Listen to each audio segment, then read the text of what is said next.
আলোচনা করতে এই মুহূর্তে রাজধানী ঢাকা ক্যান্টনমেন্ট থেকে আমাদের সঙ্গে যোগ দিয়েছেন রাওয়া ক্লাবের চেয়ারম্যান অবসরপ্রাপ্ত কর্নেল মোহাম্মদ আব্দুল হক। জনাব মোহাম্মদ আব্দুল হক, আপনাকে স্বাগত জানাচ্ছি ইন্ডিপেন্ডেন্ট টেলিভিশনে। আপনি নিশ্চয়ই আমাদের প্রতিবেদনটি শুনছিলেন বা দেখছিলেন, যেখানে বলা হয়েছে যে বিডিআর বিদ্রোহের ঘটনা তদন্তে 7 সদস্যের কমিশন গঠন করা হয়েছে। এই কমিশনের মাধ্যমে আসল ঘটনা কতটা বের হবে বলে আপনি মনে করেন? ধন্যবাদ ইন্ডিপেন্ডেন্ট টেলিভিশন থেকে আমাকে যুক্ত করার জন্য। সর্বপ্রথম মহান আল্লাহ রাব্বুল আলামিনের কাছে আমি শুকরিয়া আদায় করছি যে তিনি আমাদেরকে এমন একটা সুযোগ করে দিয়েছেন যেখানে আমরা মুক্ত দেশে আমাদের মতামত প্রকাশ করার সুযোগ পাচ্ছি। এবং আপনাদের জ্ঞাতার্থে বলছি, পৃথিবীর ইতিহাসে সবচেয়ে জঘন্যতম হত্যাকাণ্ড, যাকে কার্নেজ বলা হয়, বিডিআর কার্নেজ, এটা একমাত্র ঘটনা আমার মনে হয় সৃষ্টির শুরু থেকে অদ্যাবধি একই সাথে দিনে দুপুরে 57 জন সামরিক বাহিনীর চৌকস অফিসারকে হত্যা করার ইতিহাস দ্বিতীয় একটি নেই। এবং এটা ঘটিয়েছে ভারতের নির্দেশে শেখ হাসিনা। এটা আজকে দিবালোকের মতো প্রমাণিত সত্য। এবং সেই 57 জন অফিসারকে যদি গুলি করে হত্যা করা হতো তাহলেও কষ্ট তেমন একটা হতো না। তবে যে নৃশংসতম ভাবে হত্যা করেছে হাসিনা এবং তার রাজনৈতিক সরকার, ফেসিবাদী সরকার, সেই বিচারটা টালবাহানা করে সে দীর্ঘায়িত করেছে এবং কোনো তদন্তই করেনি। যখন সঠিক তদন্ত হচ্ছিল সেই তদন্তকে সে বাধাগ্রস্ত করেছে, তদন্ত কমিটিকে কাজ করতে দেয়নি। অবশেষে আমাদের এই অন্তর্বর্তীকালীন সরকার আরো অনেক আগেই কাজটি শুরু করার উচিত ছিল।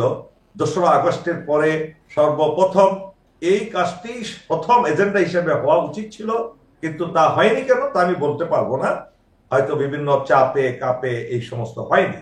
কিন্তু অবশেষে আমরা সামরিক বাহিনীর অবসরপ্রাপ্ত অফিসারগণের প্রচন্ড চাপে সরকার বাধ্য হয়েছে একটি কমিশন করতে। প্রথমত তো কমিশনই করবেন না, তারা কমিটি করার জন্য পায়তারা করছিলেন, কিন্তু কমিটি দিয়ে এই তদন্ত কখনো হতে পারে না। সেজন্য আমি নিজেও আমার অত্যন্ত শ্রদ্ধেয় ব্যক্তিত্ব জেনারেল জাহাঙ্গীর আলম, তিনি আমাকে অত্যন্ত বেশি স্নেহ করেন।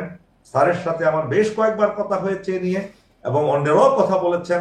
অবশেষে স্যার কনভিন্স হয়েছেন, তিনিও ডিজি বিডিআর ছিলেন, এবং অবশেষে আমরা কমিশন করতে সমর্থ হয়েছি।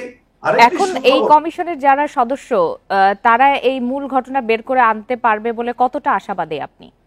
দেখুন, এমন একজন লোককে এই দায়িত্ব দেওয়া হয়েছে, জেনারেল ALM ফজলুর রহমান। আপনারা জানেন তিনি বিডিআর এর মহাপরিচালক ছিলেন, এবং তার সময় বিডিআর অত্যন্ত ভালো কাজগুলো করেছিল দেশের জন্য। বীর ধর্পে নেমেছিল আমাদের শত্রুপক্ষের, যারা আমাদের এই দেশকে দখল করতে চায়, যারা আমাদের সামরিক বাহিনীকে দুর্বল করতে চায়, যারা আমাদের সামরিক বাহিনীর অস্তিত্বই স্বীকার করে না, যারা আমাদের বর্ডারে প্রতিদিন আমাদের লোকদেরকে হত্যা করছে। সেই সময়ে তিনি এই ডিজিবিডিআর থাকাকালীন বলিষ্ঠ ভূমিকা রেখেছেন, সাহসী ভূমিকা রেখেছেন। আপনারা জানেন, অর্থাৎ এই কমিশন নিয়ে আপনি আশাবাদী, এটুকু আমরা বুঝতে পারছি। আরেকটি বিষয় জানতে চাই যে এর আগেও তো তদন্ত কমিটি গঠন করা হয়েছিল, তখন যে তদন্ত হয়েছিল সেটি গ্রহণযোগ্য হয়নি কেন বলে আপনি মনে করেন? সেই তদন্ত কমিটি তো তারাই করেছিল যারা হত্যাকারী দিয়ে তো হত্যার কোনো কমিশন গঠিত হতে পারে না। এবং সেই কমিটি গঠন হলেও সেই কমিটি কাজ করতে পারেনি। ব্রিগেডিয়ার হাসান নাসির শেষ পর্যন্ত নোট অফ ডিসেন্ট দিয়েছেন, এবং নোট অফ ডিসেন্ট দেওয়ার ফলে সেই কমিটির কার্যক্রমগুলো স্থগিত হয়ে যায়, এবং সমস্ত তদন্ত কাগজপত্র যত দলিলপত্রাদি আছে সব হাসিনার ফেসিবাদী সরকার সেগুলো দখল করে নিয়েছিল। জি, মোহাম্মদ আব্দুল হক, আপনার বক্তব্য আমাদের কাছে স্পষ্ট। আপনাকে অনেক ধন্যবাদ আমাদেরকে সময় দেওয়ার জন্য।